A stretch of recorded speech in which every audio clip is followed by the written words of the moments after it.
You guys asked for it, so today I'm going to show you my Type 9 laser mining build.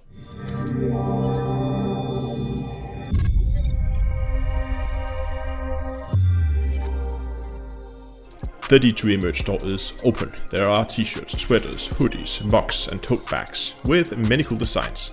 Head down to the link in the video description and get yourself your merchandise today. Hello ladies and gentlemen, and welcome back to Elite Dangerous with downtoearthastronomy.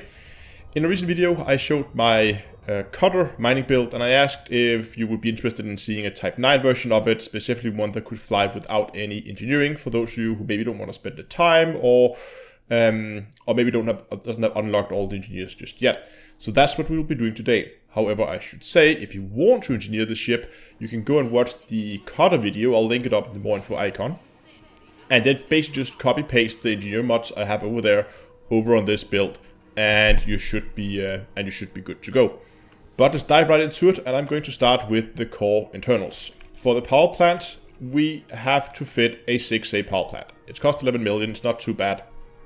The reason why we want an A-rated, even though we could actually fly with a lighter one, is because of the heat efficiency. The mining lasers are going to generate a decent amount of heat, so we want to get the best possible heat efficiency, and we do get that on an A-rated power plant, so that is why we're going to go and fit that.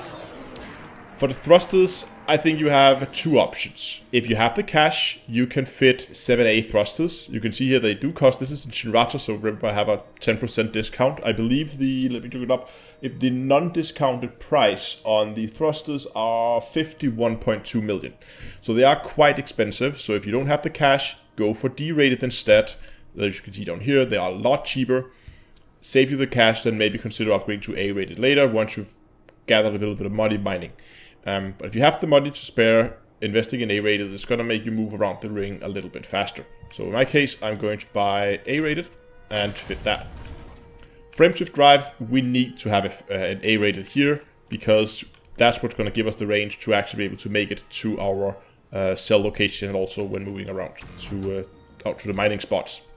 Life support, I would just downgrade that to a D-rated. We don't really need it, and just make it as light as possible. So we're going to D-rate that. Power distributor. The mining lasers, again, they do consume a lot of power, and it's all about keeping those fed with power for as long as possible. So in this case, we're going to fit an A-rated 6A power distributor. And that should give us, let me just quickly check my stats here. That should give us around 13 seconds of mining before we run out of power with all 4 pips to weapons. It's not the best, so it's probably recommended that one of the first things you want to do when you're engineering it is to begin to get some charge enhanced on that power distributor to give you a little bit more mining time. Again, the frameshift drive is also a place you want to start engineering if you want to pick 2 modules to start with. I would say frameshift drive and then power distributor is the next one. Sensors, again, we're not going to need that much range on our sensors. We would rather have the jump range, so we're going to go D-rated on the sensors. Moving on to the optional internals, in the class 1 slot, we are going to fit a surface scanner, so we can scan the rings and locate hotspots. For the class 2 slot, we're going to fit a refinery. I mean, when we're laser mining, we often really only need 1 bin, but I mean, we can fit a bigger refinery, so why not do it? They're not that expensive, they don't take that much power, and I don't think they have any mass at all, so I would definitely just go with a 2-way refinery to get the 6 bins. When it comes to the class 3 slot here, we're going to be fitting a prospector, and of course with prospectors you have to go, where prospectors, they're down here. Here we go.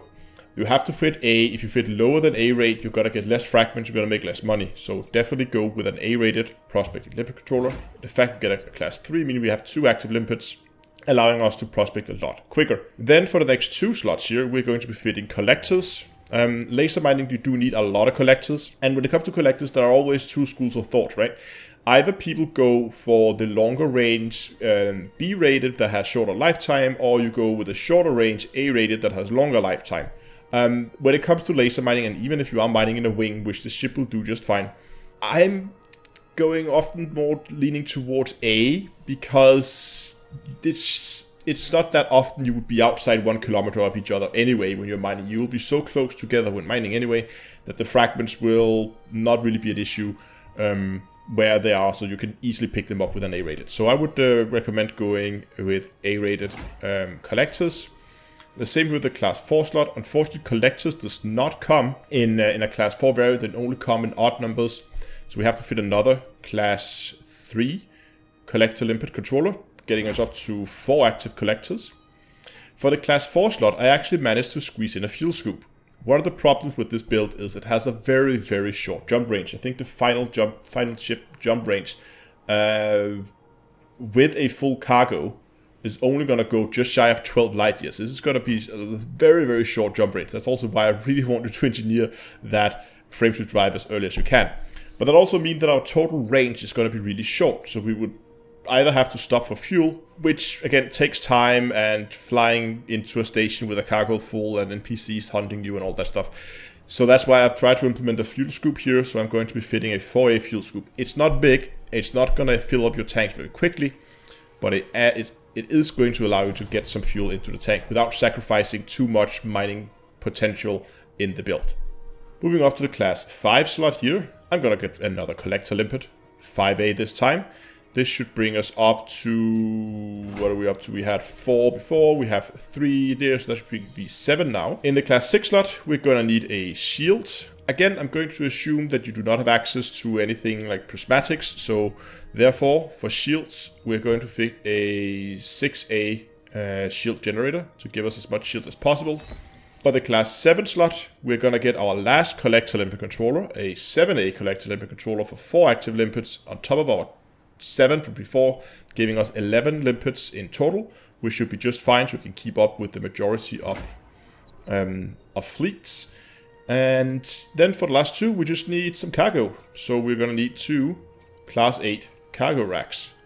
Okay, when it comes to placement of lasers, it's always difficult on the Type 9. We have the 2 small hard points, which is right here next to the cockpit. I'm actually going to go out to third-person camera here, so I can show you where the high points are. Now, the 2 small hard points are located here. You can see them right here on either side of the cockpit. A really good position for offensive weapons. Whereas the 3 medium hard points are located up here. There you can see there's one here on top of the ship. We have one over here on the other side. And I believe the last one is somewhere underneath the ship on the belly of the ship. We can probably see that a little better if we go into to the outfitting again. So it's always difficult because, yeah, you can see the last one here, the last medium one on the side. Because these 2 out here on the side is so far out that the lasers, because they're fixed, you're going to have quite a big distance between them. However, I do still prefer to put all my lasers in the medium slots.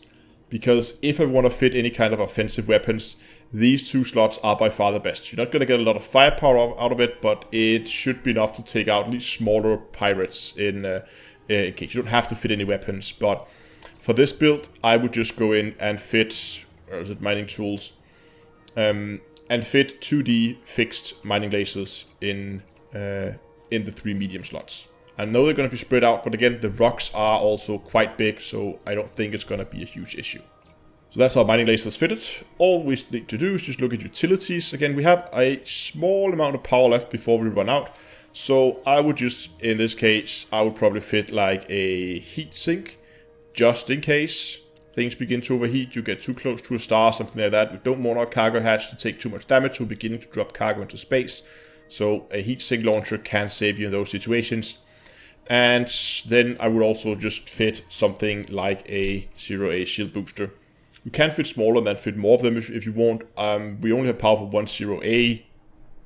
You could potentially get a little bit more power, a little bit more shield out of it by fitting smaller ones. But again, if you upgrade the power plant down the line, you will have to fit the 0As anyway, I guess, as you get more power to the ship.